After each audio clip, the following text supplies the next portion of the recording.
In the year 7 ABY, a New Republic general named Crix Medine watched something impossible climb out of the city of Coruscant. By that point, the ship had been buried on Coruscant for years, hidden through the latter part of the Galactic Civil War. None of his intelligence analysts, none of his spies, and none of his rebel scouts had ever placed it on a map. As the warship cleared the atmosphere, he said a single thing out loud. The ship had not come to fight, it was running. Even as the ruler of the galaxy, he had already prepared a way to escape. Across both canon and legends, the same pattern keeps surfacing. A ruler of the entire galaxy spent his reign building escape plans, hiding them from his closest subordinates, and placing them beneath his own throne. The ship under Coruscant was only the largest piece of evidence. Most of what is known about the Lusankia comes from Legends material, where its burial, its use as a prison, and its role as an escape plan are described in full. Canon sources confirm the ship's existence and its construction, but not the full scope of how it was used. Before the ground ever opened, what the Empire was burying was already a secret. The records hid one ship, the capital hid another. The Legends reference book, The Essential Guide to Warfare,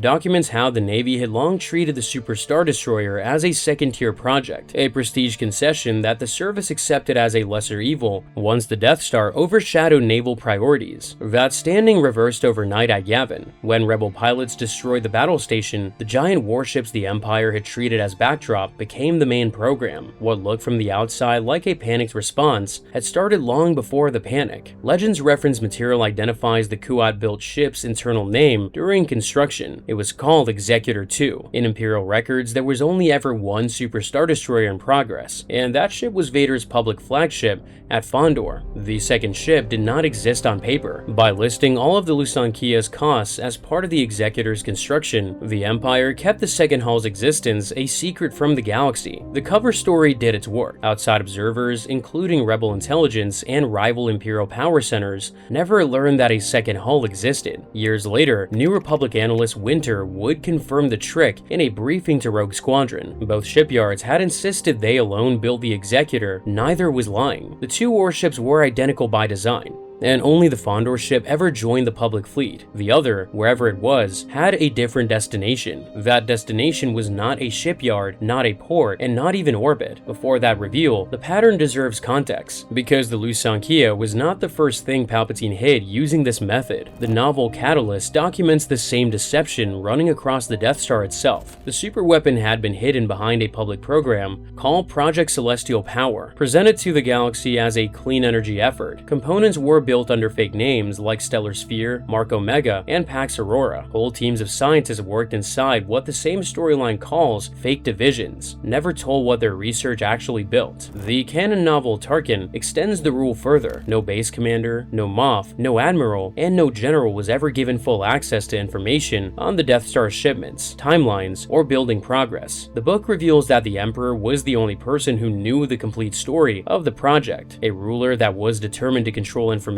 was a ruler determined never to lose control of his own escape, and that rule, applied to a warship, is how a secret this size stays buried. The same novel shows one more detail that matters for what comes next. During the construction of the military intelligence complex on Coruscant, Palpatine ordered tiny hidden cameras installed in every corner of the building, so he could watch and listen to his own spy masters at any hour. The ruler of the galaxy did not trust even the people he had chosen to run his secret service. Surveillance was only one half of the habit. The other half was preparing for the day he might need to disappear from his own throne. The same mindset, taken further, produced something much larger. The Emperor's next move was to bury a Super Star Destroyer beneath Coruscant's cityscape, on the later site linked to Ysanne Isard's old underground headquarters. The reference book, The Essential Guide to Warfare, reveals something that most fans do not know. The name Lusankia had existed long before the ship did. It was originally a forgotten district of Galactic City on Coruscant, a part of the capital that had been buried under later construction and turned into a hidden prison by the Senate Bureau of Intelligence. The director of that agency was a man named Ysanne Isard, whose daughter Ysanne grew up inside the buried facility. So when Palpatine buried the Super Star Destroyer, he did not choose a random spot. He placed it directly on top of a site that had already been used to hide things beneath the capital. The warship inherited the name of the district above it and the tradition of secrecy that came with it. The city itself was rebuilt on top of the ship. Starships of the galaxy galaxy gives the cleanest version of the burial. The finished warship was wrapped in a massive outer frame of beams and electronics. That shell was designed to make the Lusankia look, from the outside, like a giant planetary shield generator. Beneath it sat a second structure, a huge six-sided platform made of thousands of repulsor lift cells stitched together. The whole disguised package was then lowered onto the surface and sealed into the planet. The Legends novel Wedge's Gamble confirms the general mechanism. Giant Imperial construction droids routinely tore down and rebuilt Coruscant's cityscape, large enough to reshape whole districts as part of the capital's ongoing construction cycle. The tools for hiding something under the surface were already in regular use above it. In the Kratos Trap, New Republic General Aaron Kraken adds the missing piece. The rebellion, he explains, had earlier traced enormous Imperial procurement of repulsor lift components, but had never been able to pin down where the shipments were going. After the launch, the answer was clear. Those parts had gone into the ship's lifting cradle.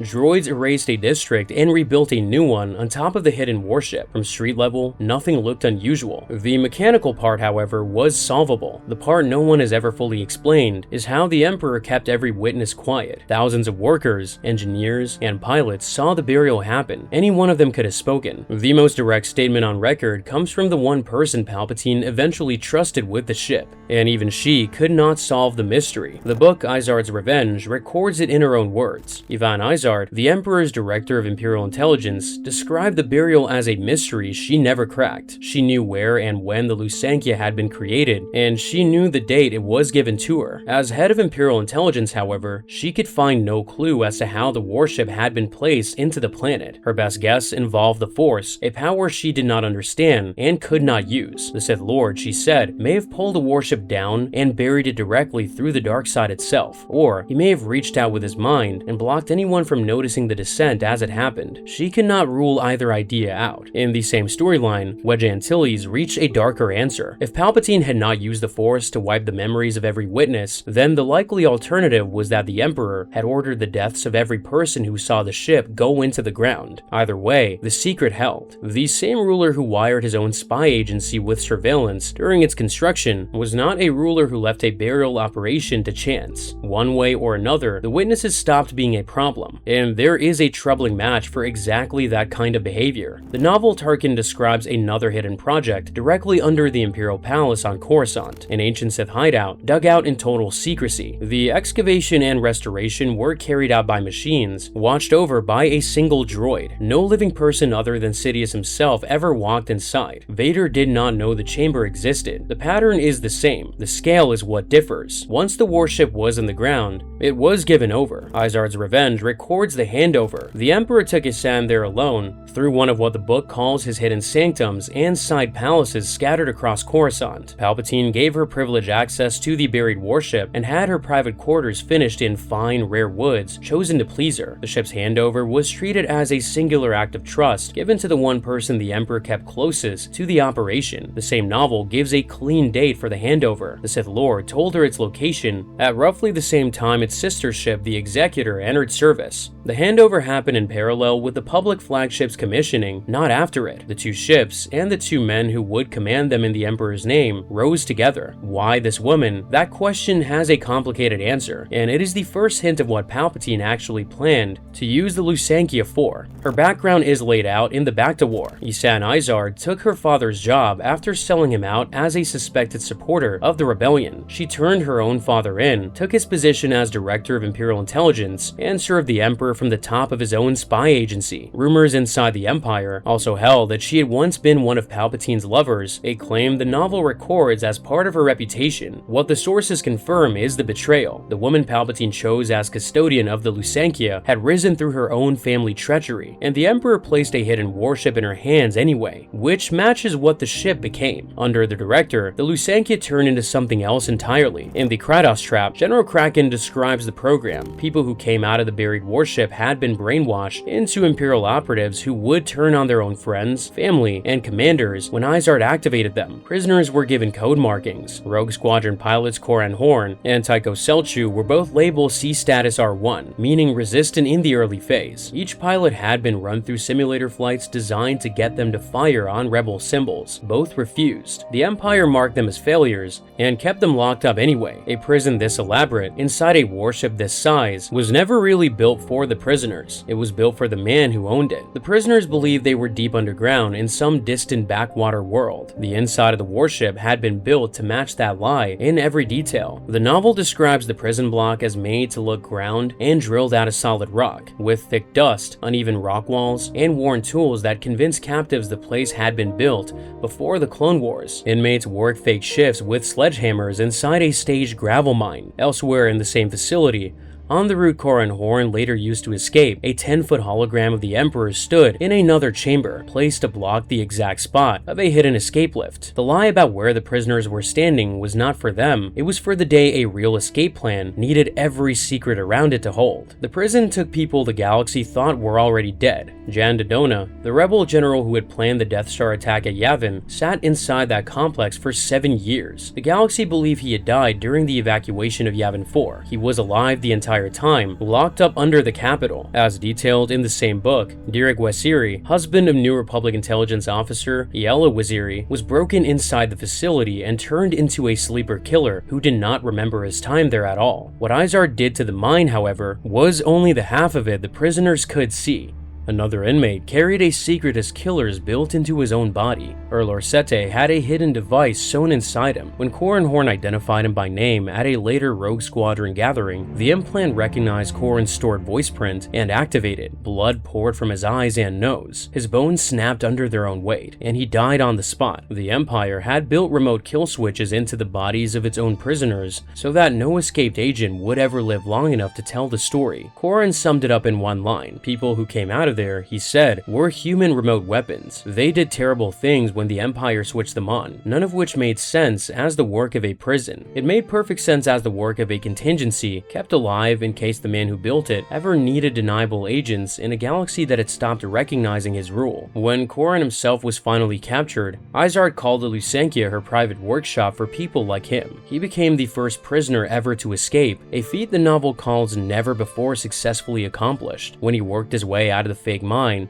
and looked back, he discovered something that changed what the Lusankia had really been. The bulkhead doors he had assumed were pulled from wrecked ships were actually part of a ship. The prisoners had been living packed inside the lower part of an Imperial Super Star Destroyer dressed up to look like a hole in the ground, which left the question that the buried warship had been quietly raising the whole time. The cells were elaborate. The ship around them was overkill. The handful of cells that held Dodona, Tycho, and Corran could have fit inside a bunker a tiny fraction of the ship's size. A prison does not need hyperdrives, a crew of over 250,000, or a full stormtrooper force, so that was what the rest of the Lusankia was for. The Legends novel, The Back to War, answers it in a single line from Winter's briefing. The Lusankia had been buried on Coruscant, in her words, probably to serve as the Emperor's getaway ship. This was the same conclusion General Medine reached watching the launch above Coruscant, a ship heading out, not digging in, escape, not conquest. Starships of the Galaxy pushes the answer further. The book describes the Lusankia as fully equipped to smash through a planet's defenses by itself and take control of its major cities. Unlike other Super Star Destroyers, which needed support fleets, it was, on its own, enough to build a new small multi-planet government. The design proves it. The Lusankia had fewer heavy guns than a standard Executor class, trading firepower for more troop space, better computers, and room for prisoners. Taken together, the sources make the Lusankia read less like a warship and more like a mobile seat of power. If the Capitol ever fell, Palpatine could board, launch, seize a new world, and rebuild his rule from the hull outward. He would arrive with his own stormtrooper force, his own command staff, and his own prisoners for interrogation. One ship would carry the operational backbone of a surviving empire. The novel Lords of the Sith shows the same habit on a smaller scale. When a rebel sabotage attempt threatened a Star Destroyer the Emperor was aboard, Sidious calmly told Vader he had a second escape shuttle ready in a different hangar and had not bothered to mention it. Vader had not known about the backup shuttle, but he was not surprised. His master prepared for almost every outcome. The Lusankia is the same instinct, scaled up to the size of a capital ship.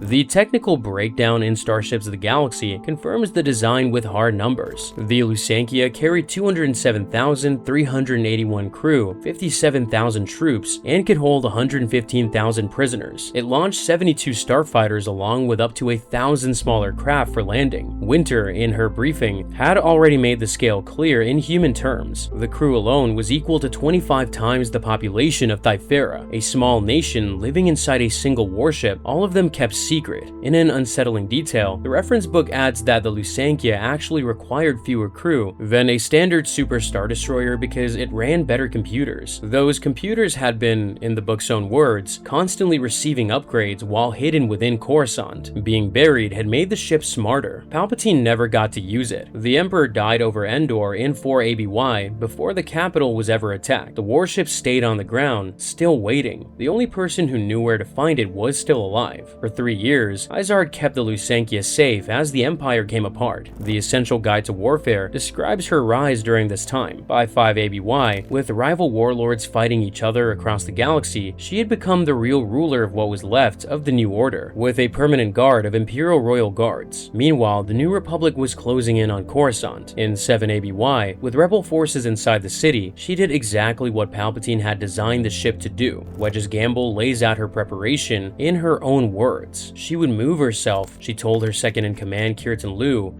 to her Lusankia facility, where she had the seeds of the rebellion's destruction that needed time to grow. Above ground, she left a sleeper terror network called the Palpatine Counterinsurgency Front. Below ground, she started the engines of the buried warship. The launch is described in order in the Krytos trap. Green turbo laser fire broke through the ferrocrete shell the ship had been sealed inside. The 6-sided repulsorlift cradle switched on, and the whole structure lifted free of the planet. Thrusters ignited, burning away even more of the cityscape above. More than 100 square kilometers of Coruscant's surface was erased in the launch itself, with millions of residents left missing and presumed dead. The warship broke through Coruscant's 2 planetary shields, traded fire briefly with an orbital Golan defense platform, jettisoned the 6-sided cradle that had held it underground, and jumped to hyperspace toward Thyfera, the back-to-producing planet whose medical monopoly would let Isard do exactly what Palpatine's blueprint prescribed: set up a new capital, seize a resource the galaxy could not live without, rule from a ship. Which means the one person who actually used the Lusankia the way Palpatine built it to be used was not Palpatine. It was the woman he had handed it to. She executed this plan in 7 ABY. The only difference was that the capital she chose to relocate to was not hers to keep. Rogue Squadron ran her down at Thyfera. Captain Joke Drizzo ordered the warship to ram Thyfera rather than surrender, but the bridge command shifted to acting Captain Warowin before that could happen. Warowin surrendered the ship to the New Republic. Isard's revenge later shows Ysanne's own end. Years after the Bacta War, Isard resurfaced and attempted to seize the rebuilt Lusankia during a period of imperial political collapse. She boarded the warship,